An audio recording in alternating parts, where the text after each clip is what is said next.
Buenas noches, amigos oyentes, televidentes, internautas, hermanos migrantes, ¿cómo están ustedes? Esto es Un Café con JJ en Ecuador TV. Hoy hemos invitado al magíster ingeniero Alfonso Rollero Pareja. Él es estratega en manejo de crisis y comunicación política, consultor político comunicacional, fundador de la firma 910 Estrategia, editorialista de Diario El Universo y además ingeniero agrónomo, que me acabo de enterar en este momento. ¿Cómo está usted, Alfonso? Bueno, buenas noches, mi querido Jimmy, un gusto estar con ustedes en este programa. Faltó Emerexista. Nada más. Bueno, nadie es perfecto.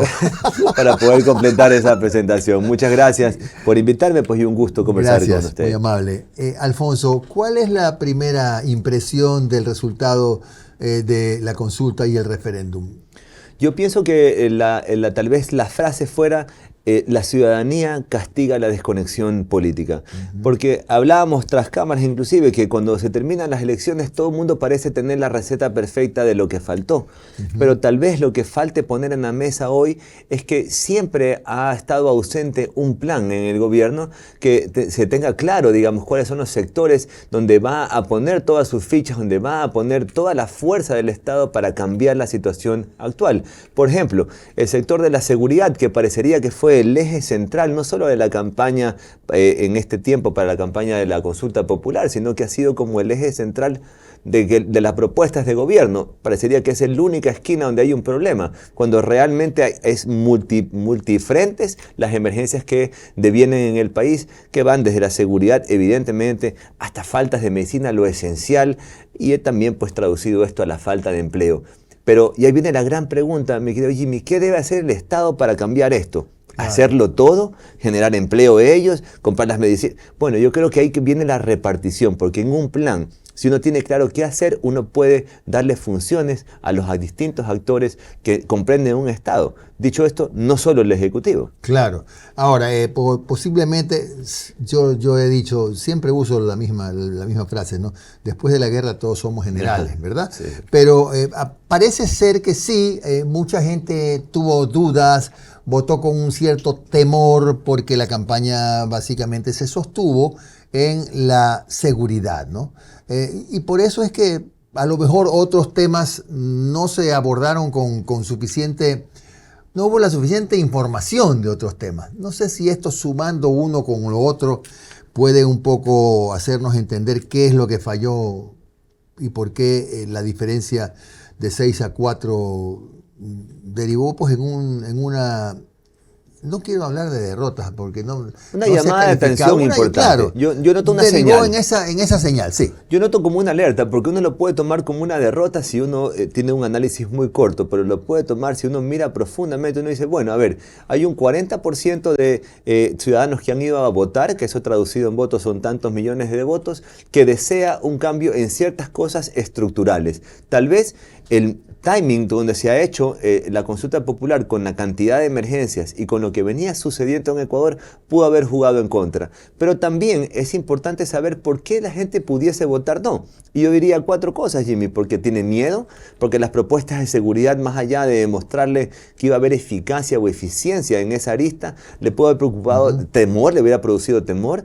Otras que la gente no entendió lo que estaba votando. Yo considero que, y hemos visto varios videos ahí en las redes, que eso no miente porque son videos orgánicos y nos dicen la verdad. Mucha gente no sabe para qué iba a votar, porque nuevamente hay tantas emergencias en el Ecuador de hoy que la elección era un asunto a cumplir porque si no lo multan, pero tal vez no era ni siquiera parte de mi entendimiento.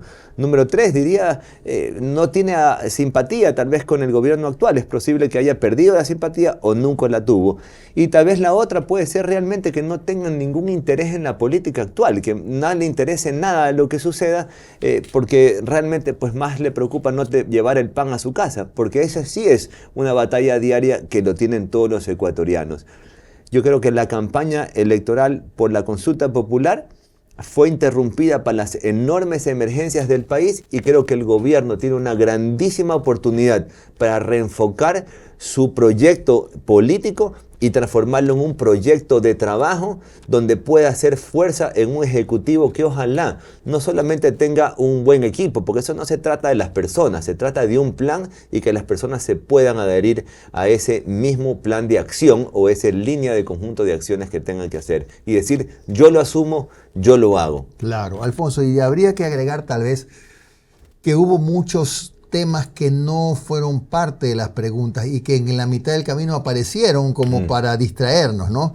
Que el 13º, que el Seguro Social, que los hospitales del IES pasaban al Ministerio, los servicios pasaban al Ministerio de Salud, que alguien por ahí dijo que mencionó que la base, una de las bases iba a ser en Baltra, y eso finalmente no era así, pero quedó ya en la campaña del no. Entonces el no también utilizó muchas de estas herramientas, muchos de estos recursos para crecer, y hay que aceptarlo, creció, ¿no? Claro, y yo nuevamente, yo no creo que esto sea una respuesta directa a las preguntas, digamos, el resultado creo que es tal vez un castigo a la desconexión política. Porque ¿cómo me vas a preguntar sobre la consulta popular si venimos con un problema demencial en tema salud? ¿Cómo vas a ponerme una consulta popular para hablarme de un tema del poder del Estado, de los poderes del Estado, cuando no consigo empleo hace 3 años? Entonces yo creo que hay una gran cantidad de emergencias que tienen que ser abordadas, pero nuevamente, urgente, importante y esencial. Esencial lo que se tiene que hacer ya. Urgente lo que no se puede, digamos, dilatar sin un plan. Importante todo lo que hay que ponerle cara y frente. Creo que el Ejecutivo tiene hoy buena información, Jimmy. Por ejemplo, lo que ha sucedido en Imbabura, en la Sierra Norte. Yo, cuando veo ese caso, digo, esa es la forma perfecta como poder demostrar cómo entrarle diferente a una situación. Y tal vez, perdón por la forma criolla de hablarlo.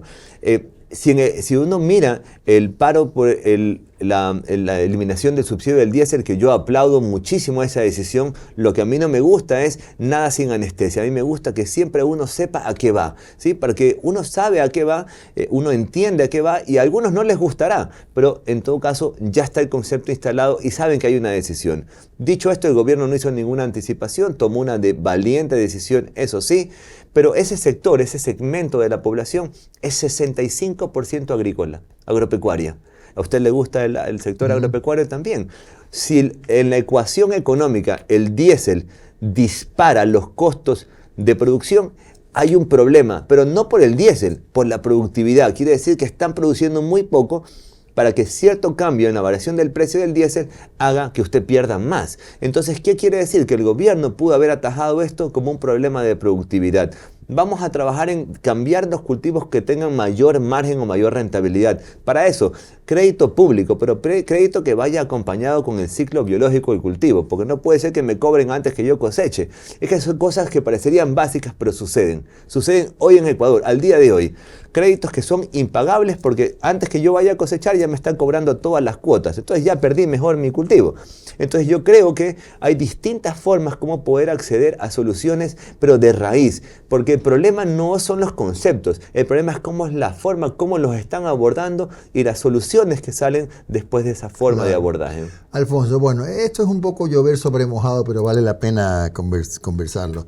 A lo mejor una alternativa interesante pudo haber sido postergar la consulta, ¿o no?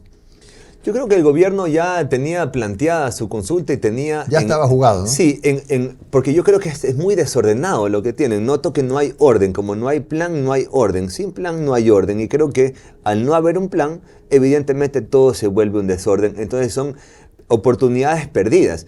Porque también políticamente, si uno nota, digamos, el momento que íbamos a llegar a la constituyente, iban a revivir a partidos políticos probablemente y generar posiblemente mayor oposiciones o más dificultades en poder lograr lo que no logramos increíblemente, que son consensos mínimos. Claro. Si no tenemos consensos mínimos, ¿cómo vamos a desarrollar una constitución donde nos tiene que no solo servir para hoy, sino que ojalá con un horizonte de 30, 40, 50 años, 100 años, ojalá fuese así, claro, que tuviese la inteligencia para pensarse en un marco de reglas y normas donde todos vivamos, que las podamos respetar, ahí viene el respeto a la autoridad que es inexistente en el Ecuador, y que todos podamos progresar. Y esta parte es la más difícil, porque no debería depender de nadie, sino de la libertad y la capacidad de cada uno de querer estar mejor. Claro. Bueno, también para terminar en este bloque de analizar el sí y el no, la consulta, hay que reconocer que finalmente resultó esto de haber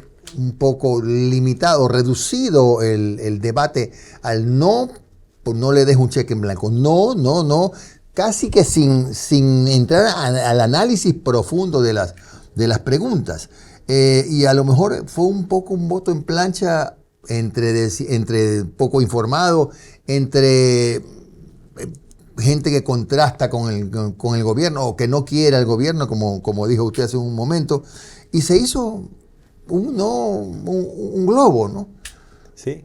Y tal vez nadie lo detuvo, porque tal vez nadie pudo irrumpir, digamos, ese estatus como estaba la situación, porque yo veía tal vez a un gobierno confiado de que podía lograr una excelente votación, nuevamente las encuestas con una gran dificultad, porque yo veo que mucha gente le echa las culpas a las encuestas, pero las encuestas toman una foto del momento, ya viene la interpretación de la data y demás, ya si hay encuestadoras que cometen errores a propósito, por decirlo así, ya eso es otra historia, son otros 50 pesos, pero lo que está claro es que en el Ecuador de hoy es bien difícil de encuestar, pues vaya usted pues y encueste en la Trinitaria y deme la votación del sur de Quito. Es que hay lugares que son impenetrables ya para las personas regulares. Es increíble también pensar que esa noche, mientras ganaba el no, había una cantidad de fuegos artificiales en lugares donde hay sospechas de que existe gente tránsfuga. Entonces dice, bueno, en este Ecuador del desorden. En el Cerro de las Cabras de Durán fue una fiesta. Entonces uno dice, ¿qué? En este Ecuador del desorden, ¿uno qué busca? Uno lo que busca es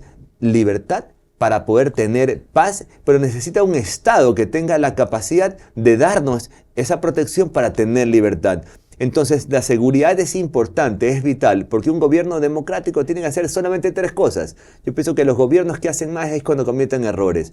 Salud, seguridad y educación. Por favor, esas 3 cosas se arregle. Y eso sí, la diferencia y la gran asimetría que hay en este país entre el rico y el pobre, esa es la que hay que acortar. ¿Pero cómo? Con dádivas, con bonos. Por favor, eso hay que eliminarlo, porque eso es un ciclo vicioso de dependencia, que siempre ponen al más pobre sujeto a un político salvador que venga a arreglarlo todo. Y eso no existe, Jimmy, en la vida. ¿A quién no ayuda en la vida uno? Claro. No, las bendiciones ha de ser, porque al final y al cabo uno tiene en la vida que valerse por sí mismo. Y ese político salvador, señores, no va a llegar. Lo que sí va a llegar y debería llegar es un plan concreto de trabajo que permita al ser humano, al ciudadano ecuatoriano, poder planificar hoy y planificar a futuro. ¿Suena difícil? No, no debería ser tal. Claro, después de un rato que regresemos en el segundo bloque, vamos a hablar de qué se puede hacer con lo que hay, con la Constitución que hay, que es la del 2008. Ya regresamos.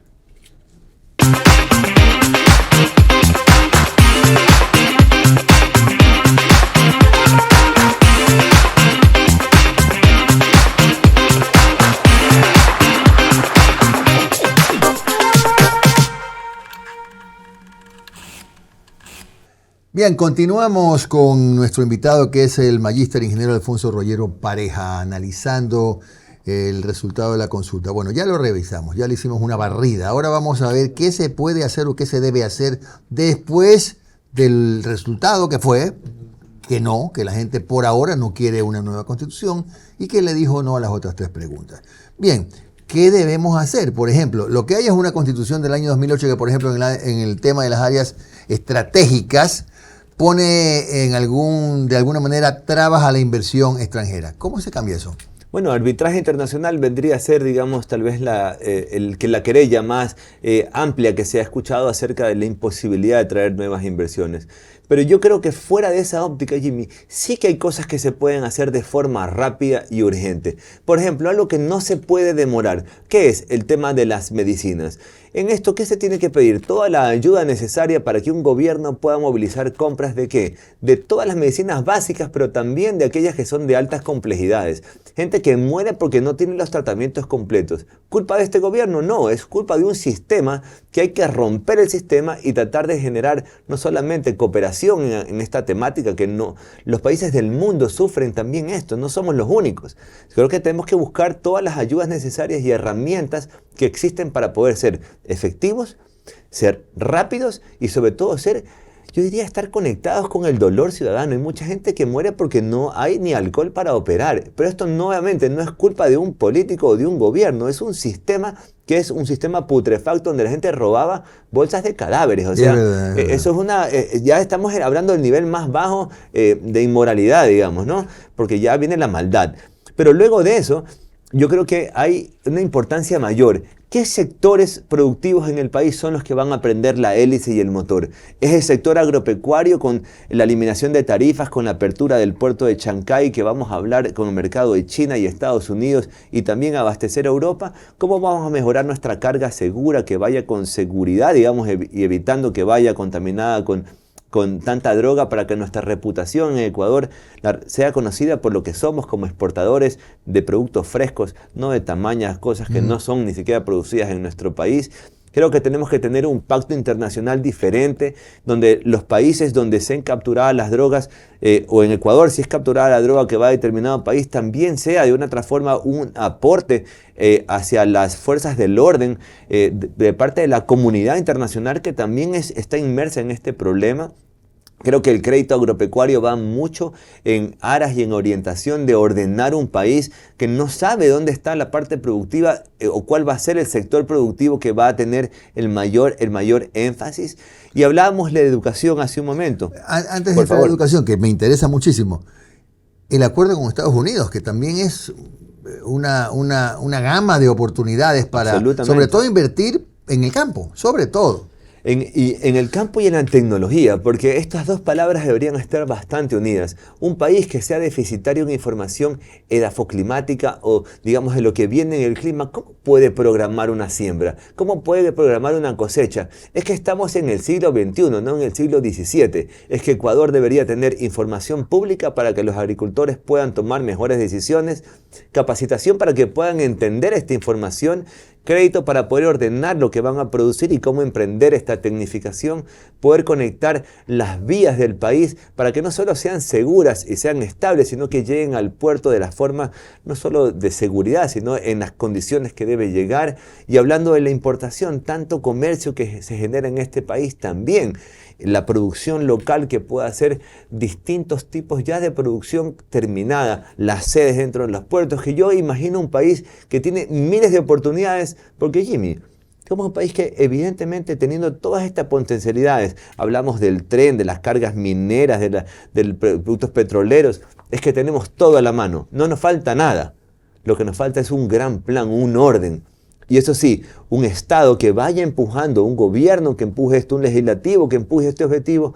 Y ahora sí lo que falta, una sociedad civil que es imperceptible, invisible, que no interpela al poder, que no entrega ningún producto, que solo critica y muy poco aporta. La sociedad civil, las cámaras, las universidades, los colegios profesionales tienen que salir del andarivel de la crítica y entrar en un andarivel de la propuesta. Y ojalá de tomar ciertos riesgos también, porque criticar es facilísimo, hacer es complicadísimo. Claro, es lo que yo he dicho, por ejemplo, respecto de cosas muy buenas que se han visto en la academia, en esta discusión de la consulta. 4 o 5 universidades presentaron, sí. Eso estuvo muy bien, pero tiene que dar un paso más. Si estamos hablando de la necesidad de construir un gran pacto social, qué importante es que la academia participe activamente, ¿verdad? Sí, claro. Y estamos llegando, hablando de la academia, a un tema que para mí es también altamente sensible, la educación.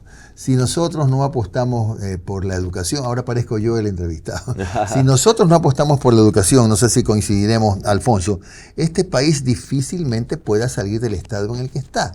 Hay que apostar por la educación, como lo hicieron países europeos, como lo hizo Alemania después de la guerra, Japón, o sea, países que estaban destruidos, apostaron por la educación, apostaron por las ideas, por la innovación. ¿Por qué no podemos hacer eso acá? Usted sabe que en el mundo hay un concepto o unas siglas que son STEM. S de Science, T de Technological, E de Engineering, A de Arte y M de Matemáticas. Esas son las ciencias duras.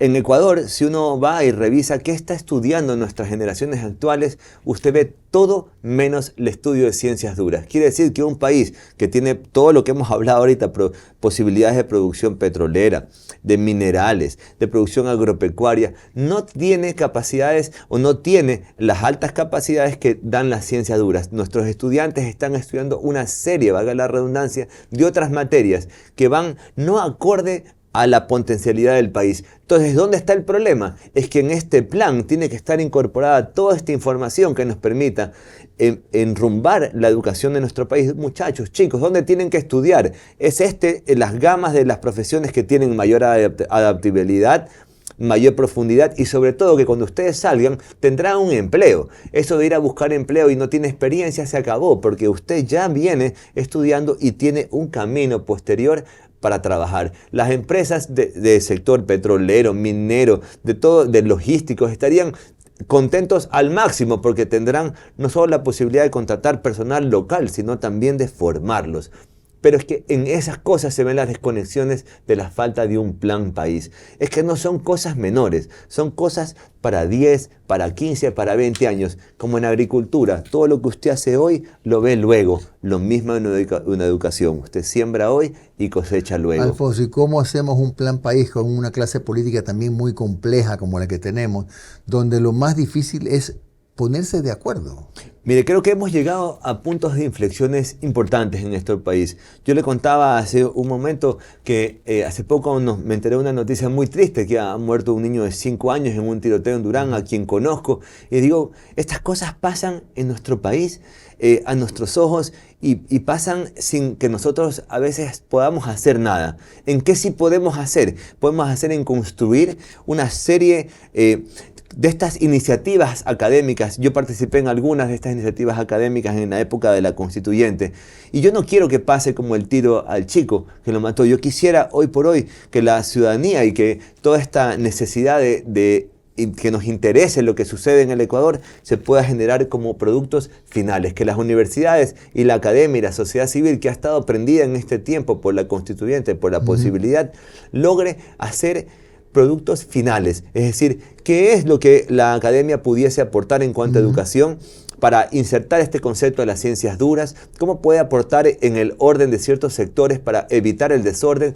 Y eso sí, los gobiernos tienen que tener la capacidad de escuchar y ser también canales conductores de estos productos, porque si no hay un catcher, alguien que agarre esta información y tenga la voluntad, porque no tiene que ser el experto de Big Data para agarrar esta información, tiene que tener la voluntad para escuchar y transformar esto en un plan. La sociedad civil sí puede aportar y los políticos se tienen que dejar asesorar gratis por el sector académico o la sociedad civil que tiene la prestancia para hacerlo. Claro. Un expresidente de la República, el doctor Hurtado, dijo que sería interesante justamente juntar a la academia, a políticos de primer nivel, que sí los hay, sectores de movimientos sociales, etcétera, para trabajar juntos en una especie de borrador de reformas o de nueva constitución que se podría discutir, más que nueva constitución, de reformas, enmiendas que se pueden discutir en la asamblea. ¿Es posible esto? Yo creo que tal vez fuera más fácil hacer un paso previo, pedir a las organizaciones, a la sociedad civil, ¿qué comprende usted como el problema? ¿Cuál comprende como la solución? ¿Y usted qué puede hacer para arreglar o ayudar en esta problemática? Con eso uno puede plantear un problema, una solución y también tener una función. Ahora sí, este interlocutor que debe ser el gobierno, que es el que lleva la llave maestra de lo que sucede en el país con el Estado, digamos, entero, son los que deberían tener la capacidad para abrir camino y que estos privados, esta sociedad civil, estos interesados en la temática tengan la posibilidad de ejecutar lo que ellos han planeado. Más libertad significa también más compromiso, porque si queremos ser libres tenemos que salir de nuestro enemigo, que no es el enemigo político, Jimmy, es la pobreza. Pobreza extrema en 13%, perdóneme, pero es imposible pensar que en un país que produce alimentos exista gente que no coma los 3 veces al día. Eso es imposible de creer al día de hoy en un país que justamente es conocido por aquello. Claro, ha sido una sucesión de errores a lo largo de los años, porque también hay que reconocer, no se le puede cargar la responsabilidad 100% al gobierno de hoy. No, jamás lo haríamos. Yo lo sé, pero es una sucesión de errores. Y esto para cerrar, ¿cree Alfonso que el presidente de la República, haciendo los ajustes que necesite, si es que acaso de alguna manera se lastimó su imagen, se puede recuperar en los 3 años y medio que le quedan? Por supuesto, y tiene toda la información, es que esta es la gran oportunidad. El que está viendo que este es el despeñadero, está viendo con una mirada fatalista. Fatalista, tenemos bastantes cosas para ver día a día, usted abre el periódico, ve la televisión y está todo lo fatal. Creo que hoy es el momento ya de salir de ese vilo de derrota y entrar en un vilo de construcción. Ahí está la información, generen un plan, llamen a gente que pueda ayudar sin interés de ser protagonista político, porque esto es importante. No todo el mundo debe ser político, ni todos están hechos para la política, pero todos estamos hechos, creo yo, para poder arrancar un motor que se llama Ecuador. Suena dificilísimo pensar así en conjunto. Bueno, pues cuando juega la selección fútbol todos nos abrazamos. ¿Qué nos cuesta para echarle guerra a los delincuentes? ¿Qué nos cuesta unirnos para echarle guerra a los que no tienen la posibilidad de trabajar, digamos, a esa falta de trabajo, o a esos chicos que no pueden ni siquiera estudiar? Nuevamente, Jimmy, yo creo que vivimos tiempos atípicos y tiempos muy bajos en cuanto al ánimo, inclusive ciudadano, por la situación como está. A mí me preocupa siempre que nos quedemos en este estatus. Yo quiero mirar hacia adelante y mirar las cosas de la forma como están. Si hay un problema, entrémosle, porque si no le entramos realmente, nunca vamos a solucionar esto. Y yo no quiero un país así, ni para usted, ni para mí, ni para mis hijos. Nadie lo quiere. Gracias al magíster Alfonso Rollero Pareja, que nos ha acompañado en la evaluación de la consulta popular y referéndum, y por supuesto la postconsulta, que es muy valioso. Gracias, amigos, por su sintonía. Muy buenas noches.